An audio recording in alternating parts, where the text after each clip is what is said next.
학교에서 돌아오던 중 몸 상태가 좋지 않은 10대 소년 마이클. 그러던 와중 우연히 지나가던 30대 여인 한나는 그를 부축해 자신의 집에서 간호를 해주고 그렇게 둘은 사랑에 빠집니다. 여느 연인들처럼요. 하지만 한 가지 특이한 점이 있다면 사랑을 나누기 전 한나는 매번 마이클에게 책을 읽어달라고 부탁하는 것이었죠. 10대 소년의 사랑은 점점 뜨거워지지만 어느 날 그의 첫사랑 한나는 감쪽같이 사라지고 맙니다. 그렇게 그녀에 대한 그리움을 가슴에 묻고 살아가던 법대생 마이클은 8년 뒤 사라진 한나를 재판장에서 피의자 신분으로 다시 만나게 됩니다. 안녕하세요. 헤더의 터닝 페이지 헤더입니다. 아카데미 시상식 여우주연상 수상작, 작품상, 감독상, 각색상, 촬영상에 노미네이트된 영화 더 리더 책 읽어주는 남자입니다.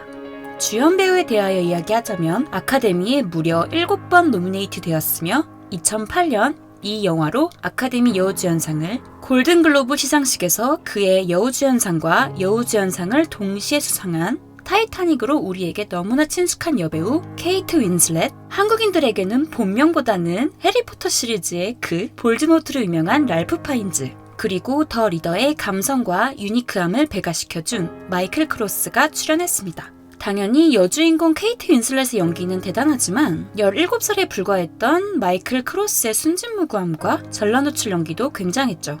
이전에 커버했던 연인, 새끼, 몽상가들과는 달리 상대적으로 덜 알려진 야한 영화이기도 해요. 하지만 감독의 대표작을 들어본다면 이야기는 달라질 거예요. 빌리 엘리어트, 디 아워스, 엄청나게 시끄럽고 믿을 수 없게 가까운의 감독 스티븐 달드리가 연출을 맡았거든요. 연출하는 영화마다 영화계에서 큰 호평을 받으며 헐리우드에서 손꼽히는 비평가와 관객들의 마음을 동시에 사로잡는 영화감독 스티븐 달드리는 제가 정말 사랑하는 감독 중에 한 명이기도 합니다. 더 리더의 원작자 베르나르트 슐링크는 법대 교수이자 판사이자 베스트셀러 작가예요. 한국어판 소설 가장 맨 앞페이지에 적혀있는 귄터그라스의 양철북 이후 현대 독일 작가의 작품 중 가장 성공한 소설로 평가받고 있는 더 리더 책 읽어주는 남자. 독일어권 문학작품 최초로 뉴욕타임즈 베스트셀러 1위 기록의 문구만 보더라도 더 리더라는 작품이 얼마나 많은 독자에게 읽혔는지 짐작이 가실 거예요.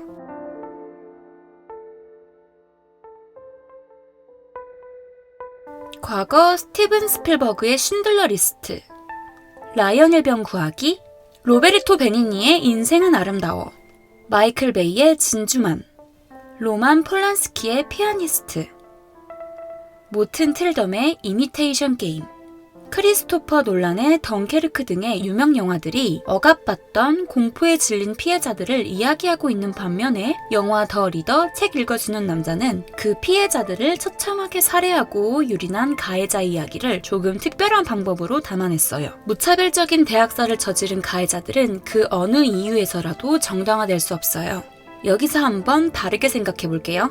우리나라는 상대적으로 세계 제2차 대전이 실제로 벌어진 유럽 본토와는 거리가 좀 있기 때문에 당시의 잔혹함을 직접적으로 느끼기는 힘들다고 생각돼요. 그렇다면 학창시절 때 울분을 토하며 배웠던 일제강점기에 대입해봐요. 여기 1940년대 고아 출신의 제대로 된 교육을 받은 적이 없어 글을 읽지 못하는 문맹인 여자가 있습니다. 글은 모르더라도 먹고는 살아야죠.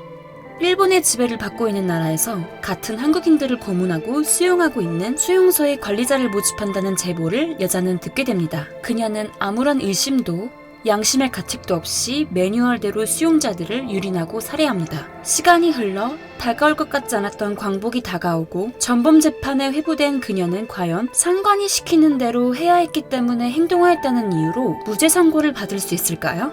영화 속 마이클은 수용소에 있었던 소녀들 중 한 명인 유대인 여성을 찾아가 한나는 문맹이었으며 한나의 재판에는 문제점이 있었음을 지적하지만 유대인 여성은 용서나 카타르시스를 위해 찾아온 것이라면 이곳이 아닌 다른 곳에 가서 찾아보라고 말합니다.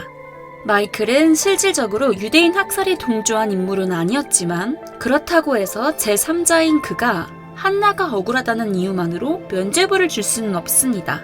피해자들이 용서할 수 없는데 과연 누가 용서할 수 있다는 걸까요?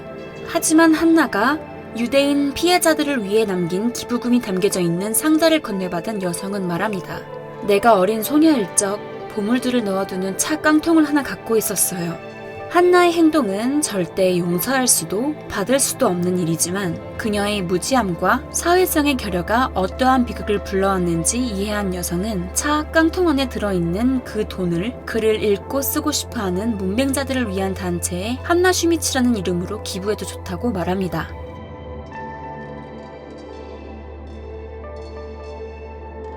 극 초반 한나와 사랑을 나눈 뒤 자신은 사실 지금 학교에 있어야 하며 얼마 안 가 곧 낙제할 것 같다는 마이클의 말에 한나는 크게 화를 냅니다. 어떻게 보면 10대 소년과 자신의 사랑은 크게 문제라고 생각하지 않던 그녀가 학교와 교육에 관련되어서는 마이클을 크게 혼내죠. 1시간과 2시간에 그쳤던 그들의 만남은 한나의 궁금증에 의해 길어지게 되고 마이클은 가족들에게 핑계를 대며 저녁 식사를 빼먹게 됩니다. 그리스어와 라틴어의 발음을 알고 싶어하는 그녀를 위해 오디세이와 카틀리나 탄핵을 읽어주고 에밀리아 갈로티와 전쟁과 평화의 이야기를 들려주기도 합니다. 제가 개인적으로 가장 안타까웠던 장면 중에 하나는 마이클과 함께 여행을 떠난 한나가 음식점의 메뉴판조차 읽지 못해 마이클에게 주문하라고 말하며 천진난만하게 음식을 고르고 있는 아이들을 바라보는 눈빛.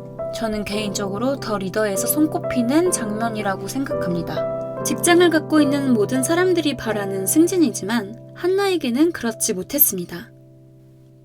그녀의 상관이 승진을 제안하자 보고서를 읽고 작성해야 할 업무들이 생기게 되는 것이 두려웠던 한나는 그렇게 홀연히 떠나버렸던 것이죠. 시간이 흘러 전범 재판을 회부된 한나가 영화 속에 등장합니다. 함께 재판을 받고 있는 피고들은 한나의 순진함을 이용해 그녀를 몰아가고 불에 타고 있는 수용소의 문을 절대 열어주지 말라는 보고서를 쓴 인물이 자신일 수 없음에도 불구하고 글을 쓰지 못하는 문맹이라는 것을 들키고 싶지 않아 자신이 보고서를 직접 작성하였다고 시인합니다. 그리고 한나가 문맹이라는 사실을 안 마이클의 딜레마는 영화 중반 극에 달하고 그녀를 지켜볼 수밖에 없었던 마이클은 이후 한때 침대 위에서 그녀에게 읽어주고는 했던 그 문학작품들을 카세트 테이프에 녹음해 보냅니다. 4년 뒤 꾹꾹 눌러 쓴 삐뚤빼뚤한 편지 한 통이 도착합니다. 꼬마야, 지난번 이야기는 정말 멋졌어. 고마워, 한나가.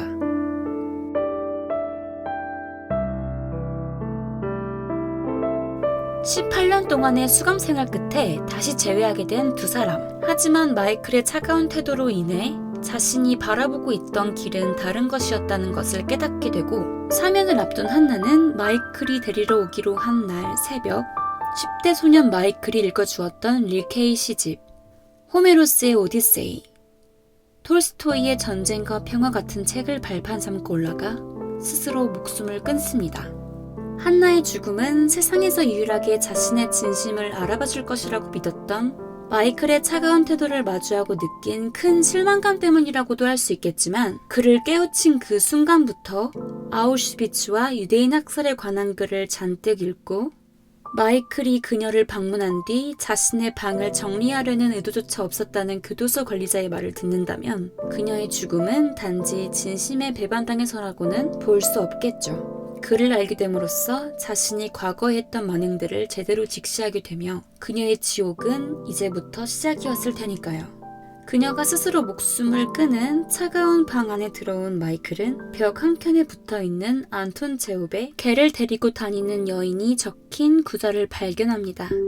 자신들의 사랑이 한순간의 추억으로만 남게 되었다고 믿었던 연인들이 우연을 가장해 다시 만나게 되며 사랑을 확인하지만 두 사람 모두 이미 유부남 그리고 유부녀라는 처지 때문에 자신들의 사랑을 확인한 일이 좋은 일일 수도 없고 나쁜 일이 되지도 못할 이야기에 관한 짧은 단편 이야기예요. 이 안톤 체홉의 단편을 자신의 이야기라고 느꼈던 한나는 그렇게 벽 한켠에 붙여놓았던 것이었겠죠. 과거로 돌아가기에는 너무 늦었다는 현실과 새로운 삶을 시작하기에는 너무 큰 잘못을 저질렀다는 사실을 한참이 지나서야 깨닫고 그 수렁텅이에서 빠져나올 수 없었던 한나. 그녀에게 유일한 구원의 손길을 건넨 단 한 사람, 마이클. 현 시대의 독일이 바라보는 과거의 독일에 관한 이야기, 영화 더 리더 책 읽어주는 남자였습니다. 저희 한 줄 평은 구원으로 향하는 죄를 갚기 위한 여정의 끝은 없다. 입니다. 제가 정말 좋아하는 영화평론가 이동진 님이 진행하셨던 채널 굿무비에서 언급하신 생각하는 대로 살지 않으면 사는 대로 생각하게 된다. 이 구절이 기억에 많이 남아요. 영화도 정말 큰 생각을 하게 해줬지만 저는 개인적으로 소설을 읽으면서 마이클처럼 정말 한 차원 더 깊은 딜레마에 빠지게 됐었던 것 같아요. 영화를 정말 재미있게 보셨던 분들이라면 소설에서는 더 깊은 묵직함을 느끼실 수 있을 거예요. 추천드립니다. 이번 영화 더 리더 책 읽어주는 남자 리뷰 재미있게 보셨다면 좋아요와 구독 부탁드릴게요. 우리는 다음 영상에서 다시 만나요. 안녕.